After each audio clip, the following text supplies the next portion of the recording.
Mener la vie d'un serviteur pour prêcher l'Évangile. Luc 19, 11-27. Ils écoutaient ces choses, et Jésus ajouta une parabole, parce qu'il était près de Jérusalem, et qu'on croyait qu'à l'instant le royaume de Dieu allait paraître. Il dit donc, un homme de haute naissance s'en alla dans un pays lointain, pour se faire investir de l'autorité royale, et revenir ensuite. Il appela 10 de ses serviteurs, leur donna 10 mines, et leur dit, faites-les valoir jusqu'à ce que je revienne. Mais ses concitoyens le haïssaient, et ils envoyèrent une ambassade après lui, pour dire, nous ne voulons pas que cet homme règne sur nous. Lorsqu'il fut de retour, après avoir été investi de l'autorité royale, il fit appeler auprès de lui les serviteurs auxquels il avait donné l'argent, afin de connaître comment chacun l'avait fait valoir. Le premier vint, et dit, Seigneur, ta mine a rapporté 10 mines. Il lui dit, c'est bien, bon serviteur, parce que tu as été fidèle en peu de choses, reçois le gouvernement de 10 villes. Le second vint, et dit, Seigneur, ta mine a produit 5 mines.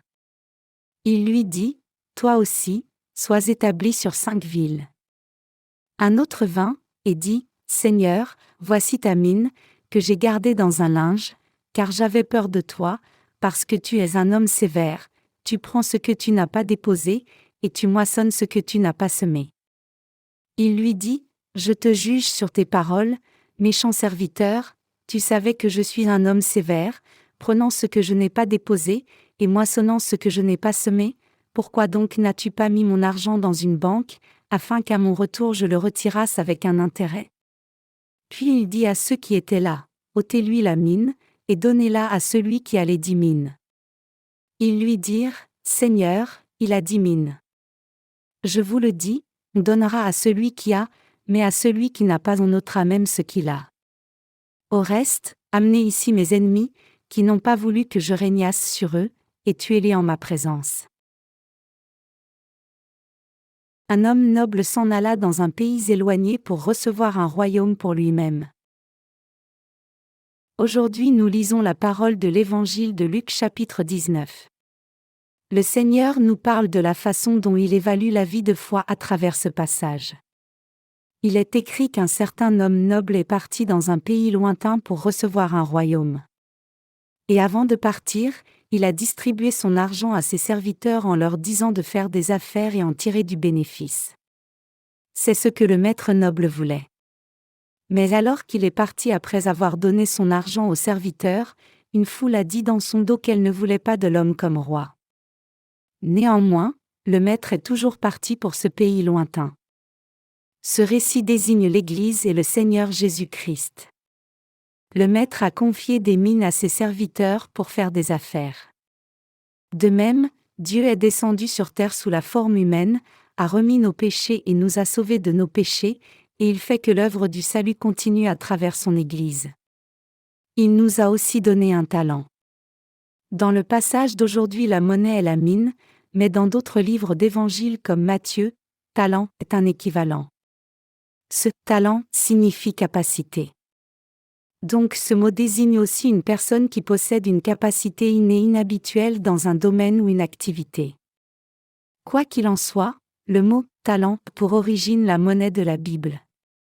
Notre Seigneur nous a sauvés et nous a donné des talents pour que nous puissions vivre pour l'Évangile et vivre par la foi sur terre. Il nous a donné non seulement la foi, mais aussi la capacité et le talent. Revenant à l'Écriture, nous voyons des gens grognons qui ne voulaient pas du noble comme leur roi, indépendamment de ce que pensent les gens, le Seigneur est venu sur la terre pour nous et nous a sauvés par l'évangile de l'eau et de l'esprit, et nous a bénis de la capacité et du talent pour vivre par la foi. Même si nous avons tous reçu de tels talents, 1 ou 2 sur 10 ne voulaient pas que Jésus soit leur roi en disant « Nous ne laisserons pas cet homme régner sur nous » Luc 19h14. Par contre, il y a des gens qui servaient et suivaient le maître. Ils étaient fidèles dans une question très petite que le maître leur avait confiée lorsqu'il est parti à un endroit lointain. Il y avait 2 sortes de gens comme vous pouvez le voir ici. De même, le Seigneur, qui n'est pas avec nous physiquement mais réside dans le cœur des justes, nous demandera avec quelle fidélité nous avons fait notre travail et il comptera notre travail quand il reviendra sur cette terre comme il l'a promis. Il demandera à ceux qui ont reçu la rémission des péchés, « Comment avez-vous géré mes affaires dans ce monde avec le talent, la force, et les autres choses que je vous ai données ?» Alors, nous devrons rendre compte de notre travail en disant, « J'ai fait ceci et cela avec les talents et les dons que j'ai reçus de toi. » Tout le monde devra résumer son travail. Nous rapporterons à notre maître, « Tu m'as donné tant, et j'ai fait ceci et cela. » L'un des 10 serviteurs a sorti son mouchoir avec assurance et a dit, « Voici ton argent » quand on lui a demandé de rendre compte. Il a sorti le mouchoir devant son maître et a dit, « Voici ce que tu m'as donné quand tu es parti, et je l'ai gardé dans le mouchoir et te l'ai ramené tel quel. » Ce serviteur est l'une des personnes déloyales qui ne voulaient pas que le noble devienne leur roi. Il disait, « Tu es un homme austère comme un tyran. Tu m'as donné seulement une mine et attendu que je fasse du bénéfice. Je ne suis pas membre d'un gang et je ne t'aime pas. » Il peut avoir pensé de lui-même qu'il devait rendre exactement ce qu'il avait reçu. L'argent était dans le mouchoir. Et il a dit, « Seigneur, voici ta mine, que j'ai gardée dans un linge, car j'avais peur de toi, parce que tu es un homme sévère. Tu prends ce que tu n'as pas déposé, et tu moissonnes ce que tu n'as pas semé. » Luc 19, 20-21. Il a dit avec assurance au Seigneur qu'il retire ce qu'il n'a pas déposé, et moissonne ce qu'il n'a pas semé. Et le maître a dit, « Je te juge sur tes paroles, méchant serviteur, tu savais que je suis un homme sévère, prenant ce que je n'ai pas déposé, et moissonnant ce que je n'ai pas semé, pourquoi donc n'as-tu pas mis mon argent dans une banque, afin qu'à mon retour je le retirasse avec un intérêt ?» Luc 19, 22-23. Le serviteur considérait que le maître était un maître injuste, qui ne lui donnait pas beaucoup, mais qui essayait d'obtenir davantage de sa part. Il se plaignait que son maître essaie de moissonner ce qu'il n'avait pas semé. Il pensait, « Oh, comment dois-je faire du bénéfice sans rien à la base ? Quel genre d'homme est-il ? Je n'ai jamais voulu que cet homme ne devienne mon roi, depuis le début. » Alors que tout le monde a reçu une mine, il a gardé l'argent dans un mouchoir et l'a rendu à son maître quand il est rentré. Dans sa pensée, il n'avait rien fait de mal. Il avait fait ce qu'il pensait être juste. Il a donné son rapport sans honte et a dit, « Tu es un homme sévère, et tu essaies de moissonner ce que tu n'as pas semé et d'obtenir ce que tu ne mérites pas. » Le Seigneur a dit à ses serviteurs de tuer l'homme. Au reste, amenez ici mes ennemis, qui n'ont pas voulu que je régnasse sur eux, et tuez-les en ma présence. Luc 19h27. Le Seigneur leur a dit de tuer ses ennemis devant lui. Le jugement sur ce serviteur sans honte a une grande signification pour ceux qui ont reçu la rémission des péchés et les autres aussi. Nous devons méditer sur ce passage au moins une fois dans notre vie, et nous devons vérifier notre propre foi en examinant si nous avons un état d'esprit comme celui du méchant serviteur ou non. Nous devons observer si le Seigneur nous demande réellement de faire quelque chose qui est au-dessus de notre capacité, s'il ne nous a réellement rien donné, et s'il est un bon roi ou un mauvais roi. Nous devons découvrir si nous avons de telles plaintes envers lui. Quand nous voyons les choses avec les yeux de la foi, il n'y a rien qui ne vienne pas du Seigneur, peu importe que nous soyons nés de nouveau ou pas. Toutes les créatures sont ce que Dieu a fait et nous a donné. Nous sommes démunis nous-mêmes si Dieu décide de reprendre et de nous laisser ainsi même une courte période de temps. Les êtres humains sont des créatures si faibles que même une infection d'une bactérie mineure peut nous tuer. De nos jours, la grippe est une épidémie, et dans l'histoire des centaines de millions de gens sont morts du virus de la grippe.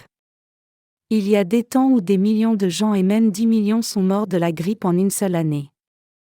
Même alors que nous parlons, il y a des gens qui meurent de la grippe, et de la maladie de Creutzfeldt-Jakob qui a pour origine la maladie de la vache folle. Les gens ne savent pas comment la maladie est entrée dans le corps humain, mais il y a beaucoup de gens qui sont infectés par la maladie.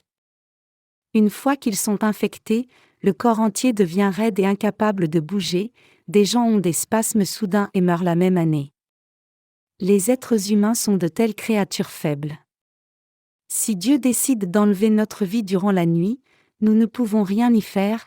Si Dieu fait des changements dans le climat et fait descendre la température à 22 degrés Fahrenheit en dessous de zéro, 40 degrés Celsius en dessous de zéro, nous serons tous gelés à mort.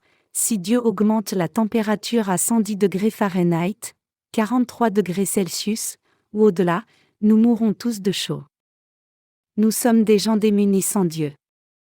Dieu a ajusté la température juste pour nous pour que nous puissions vivre. Dieu nous a aussi tout donné sur terre pour nos besoins.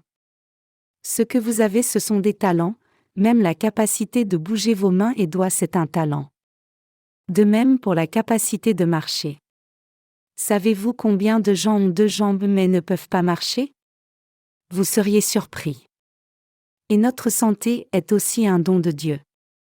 La capacité de gagner de l'argent est un don aussi. Tous les gens n'ont pas ce don de gagner de l'argent. Comme vous le savez tous, il y a tant de sans-domicile et même de grandes entreprises font banqueroute. Beaucoup de PDG de grandes entreprises finissent à la plonge dans un restaurant. Pour ne pas mentionner notre pays, il y a des gens comme cela dans le monde entier.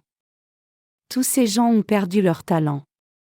Ils sont dépassés dans le monde de la compétition. Nous voyons beaucoup de ces gens-là chaque jour.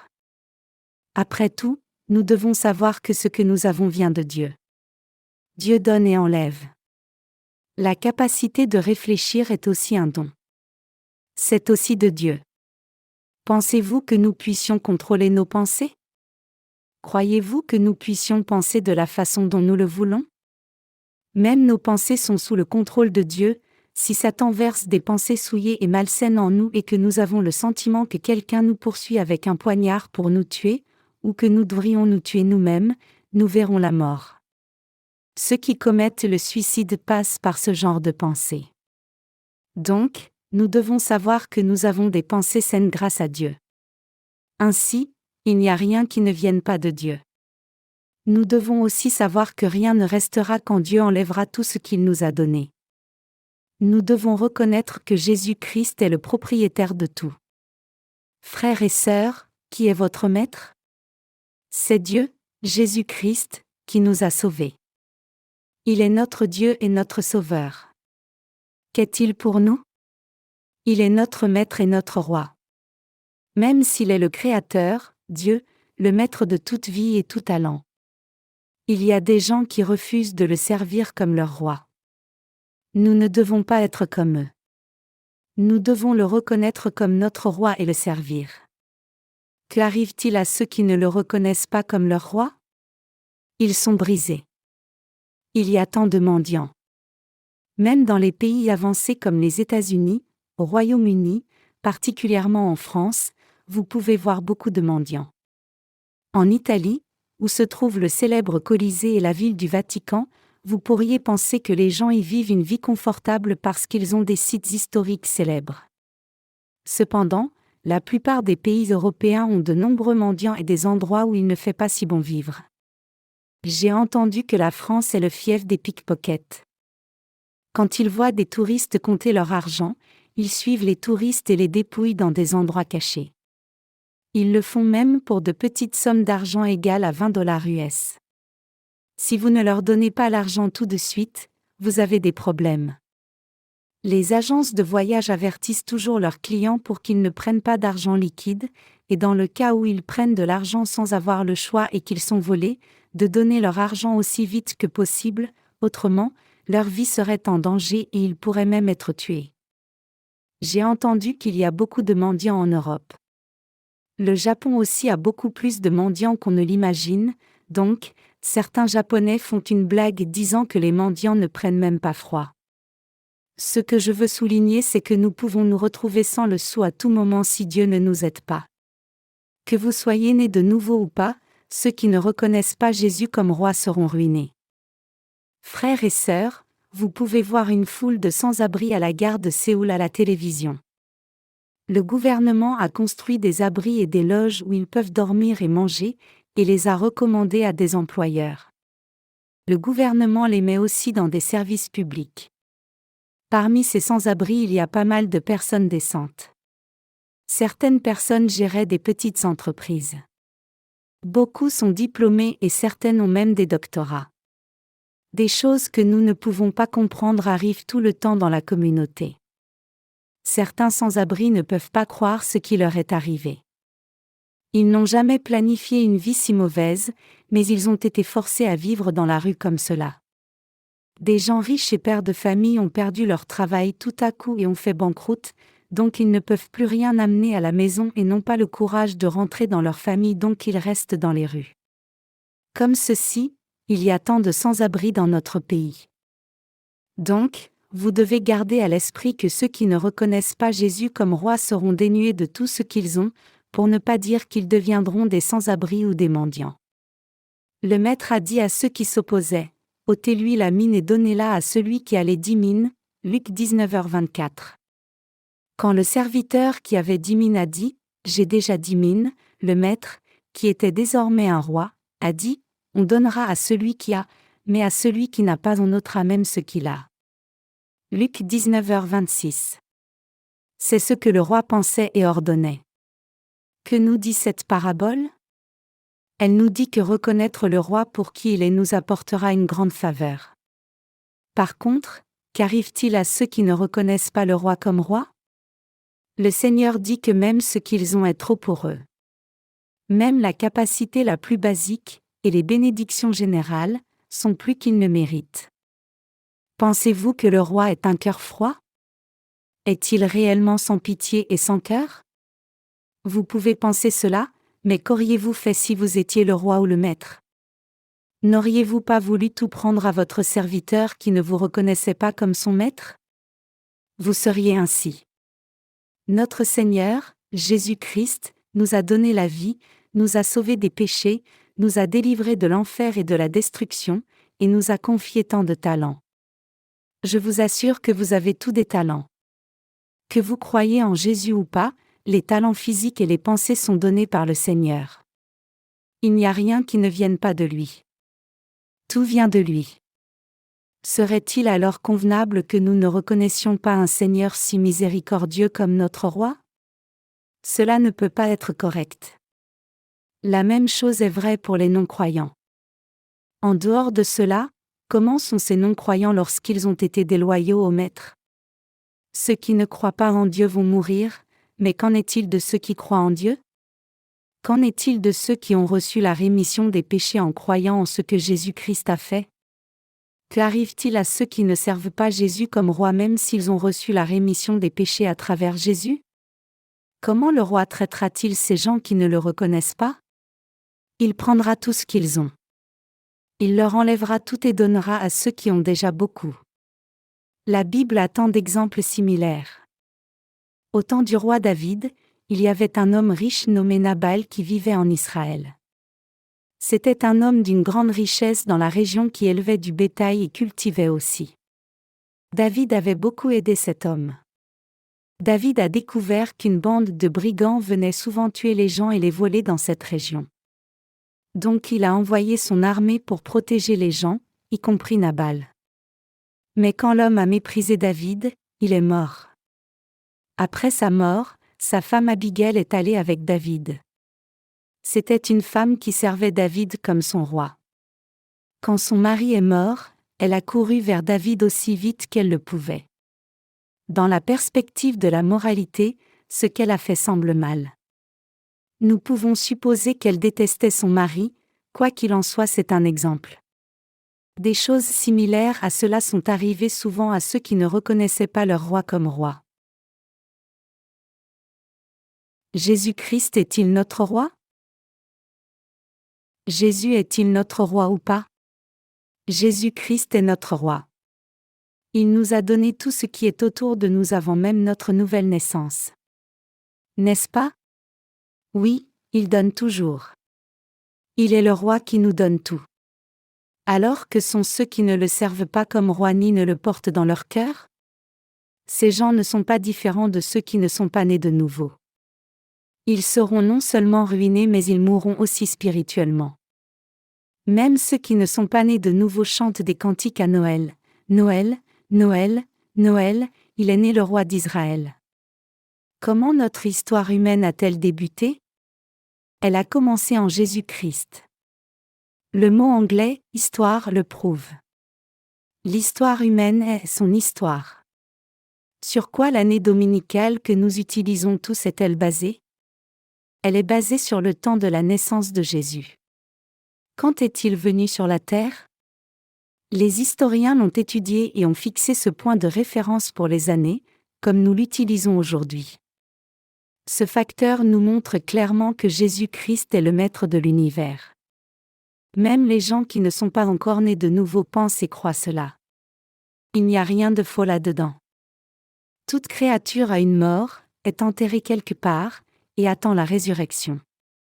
Cependant, il n'y a pas de tombeau pour Jésus. Il n'en a pas besoin. La mort attend toutes les créatures, mais pas Jésus, qui n'a pas de tombeau. Jésus est celui qui a tout créé et qui gère et administre sa création.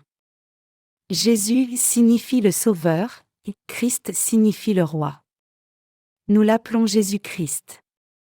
Cela signifie que notre Roi est devenu notre Sauveur. Ceux qui ont reçu la rémission des péchés ne peuvent que reconnaître Jésus comme leur Roi. Pourquoi cela? Qui ne peut pas servir celui qui l'a sauvé de la mort, du péché, la destruction, et du diable comme son Roi puisque Jésus a répandu une telle grâce merveilleuse?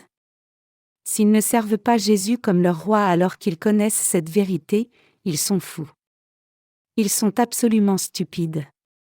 Si ceux qui ne sont pas nés de nouveau ne reconnaissent pas Jésus comme Roi, c'est plutôt excusable, mais qu'en est-il de ceux qui sont nés de nouveau mais ne servent toujours pas Jésus comme leur Roi? Ce sont réellement des idiots. S'ils ne servent pas Jésus comme leur Roi, qui peut être leur Roi?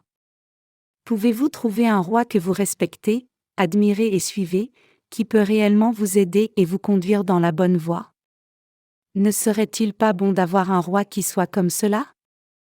Évidemment, y a-t-il quelqu'un d'autre que Jésus-Christ qui mérite la royauté sur nous? Non. Je ne vous force pas à servir Jésus comme votre roi. Je veux que vous observiez s'il y a quelqu'un d'autre que Jésus-Christ qui soit digne de notre service en tant que roi. Dans le passage des Écritures d'aujourd'hui, le serviteur qui n'a pas reconnu son maître comme son roi a été dépouillé de tout et a été tué. La Bible ne contient rien qui ne soit pas important et chaque ligne est la parole de vie. Ce n'est pas juste une histoire. Le passage d'aujourd'hui particulièrement est vrai pour tout le monde, qu'on soit né de nouveau ou pas. Ceux qui ne sont pas encore nés de nouveau, mais reconnaissent Jésus comme roi accepteront la vérité quand quelqu'un apporte le message de Dieu s'ils ont de la compréhension. Ils finiront par entrer dans la maison de Dieu et de Jésus-Christ. Pourquoi? C'est parce qu'ils auront reconnu Jésus comme roi. Alors qu'arrive-t-il à ceux qui ne reconnaissent pas Jésus comme leur roi? Tout leur sera enlevé et ils seront tués. Je crois que cela se passera tel que c'est écrit. C'est pour cela que nous, chrétiens nés de nouveau, devrions avoir l'attitude de reconnaître Jésus comme notre roi plus que quoi que ce soit d'autre. Je ne suis pas déraisonnable ici, si? N'est-il pas notre roi? Jésus-Christ est le roi pour ceux qui sont nés de nouveau. Il est notre maître. Il est le maître qui nous donne toujours tout et le sauveur qui nous a sauvés de tous nos péchés. Croyez-vous cela? Grâce à notre roi, nous pouvons vivre et nous avons le désir de vivre.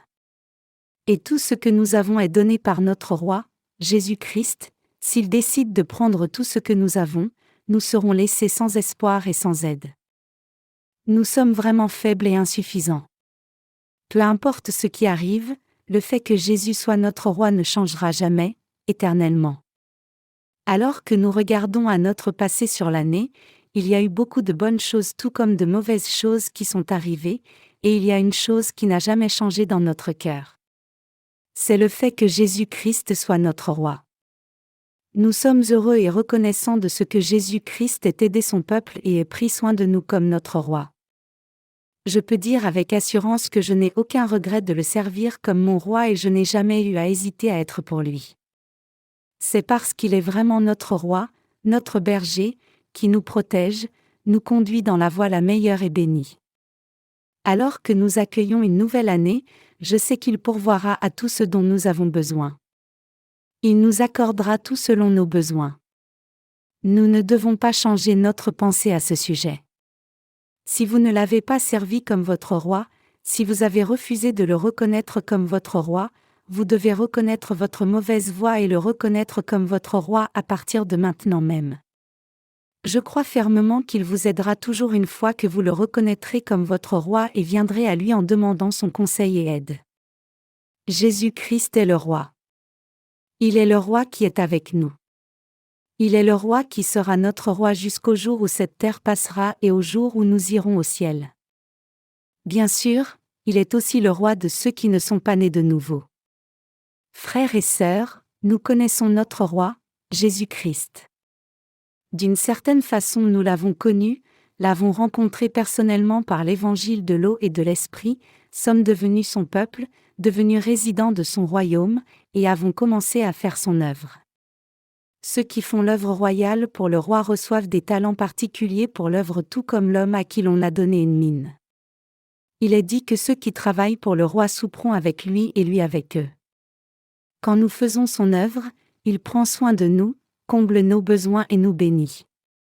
Ceux qui sont les ouvriers du royaume de Dieu sont vraiment bénis. Puisqu'ils sont consacrés à l'œuvre du roi, le roi prend l'entière responsabilité de les diriger et de les protéger. Ne pensez pas que montrer de la bonté envers les gens, servir le Seigneur, et faire son œuvre soit une perte de temps. Ne pensez pas comme le serviteur qui a gardé la mine dans un mouchoir et l'a ramenée au maître en disant « Tu es un homme austère. Tu essaies de récolter où tu n'as pas semé. » Si vous donnez votre cœur et le servez, il vous remboursera de multiples fois. Il est le donateur le plus généreux, et il ne manque pas de nous récompenser pour notre service pour lui. Il n'est pas un misérable. Il n'est pas une créature non plus. Quand nous recevons capacité et force de sa part pour tout faire, pouvons-nous être avares à son service avec ce que nous avons reçu, juste en retour? Alors que nous passons la fin de cette année, nous devons nous demander à nous-mêmes si nous avons reconnu et traité Jésus comme notre roi pendant l'année passée. Si nous ne l'avons pas fait, nous pouvons prendre comme résolution de nouvelle année de le servir sincèrement et fidèlement comme notre roi. Tout doit être autorité par Dieu, à moins qu'il ne l'approuve, il n'y a rien que nous puissions faire. Nous servons Dieu et menons notre vie avec ce que Dieu nous a donné. Nous jouissons aussi des choses que Dieu nous a données. À nouveau, le maître de notre vie n'est pas nous mais Jésus-Christ. Il est notre roi. Cependant, nous avons souvent l'illusion que nous sommes nos propres rois nous-mêmes. Notre vie devient misérable quand nous essayons de prendre sa place et de devenir maître de notre propre vie. Les choses ne vont pas bien non plus alors. Mais qu'arrive-t-il quand le vrai maître devient notre roi? Notre vie devient plus riche. Pourquoi cela? Le roi lui-même est riche, donc il nous bénit pour devenir riches de cœur en faisant l'œuvre bonne et beaucoup d'œuvres de Dieu avec les bénédictions physiques et spirituelles de sa part. Puisque Jésus-Christ est notre roi, j'espère que vous le traiterez de tout votre cœur, même si nos corps physiques sont toujours faibles. Je crois que vous pensez la même chose. Menons une vie significative année après année. Regardons en arrière et voyons combien nous avons reconnu Jésus comme notre roi. Si nous n'en avons pas fait assez, décidons-nous à le servir comme notre roi et à le faire fidèlement. Je prie que Dieu nous donne le désir de servir Jésus-Christ comme notre roi pour notre vie entière. C'est la source de vie et de bénédiction. Je vous dis cela parce que le cœur qui se soumet au roi Jésus-Christ rend notre vie bénie. Nous sommes insuffisants à bien des égards, mais je veux que vous placiez Jésus-Christ sur le trône de votre cœur et travailliez pour lui seul. J'espère que dans votre nouvelle année vous communiquerez avec Dieu efficacement pour que nous gagnions de l'argent pour le servir, pour faire son œuvre, et pour vivre une vie d'influence. Je prie que Dieu nous donne de telles bénédictions abondamment, à nous ses serviteurs, l'Église, le corps de Christ.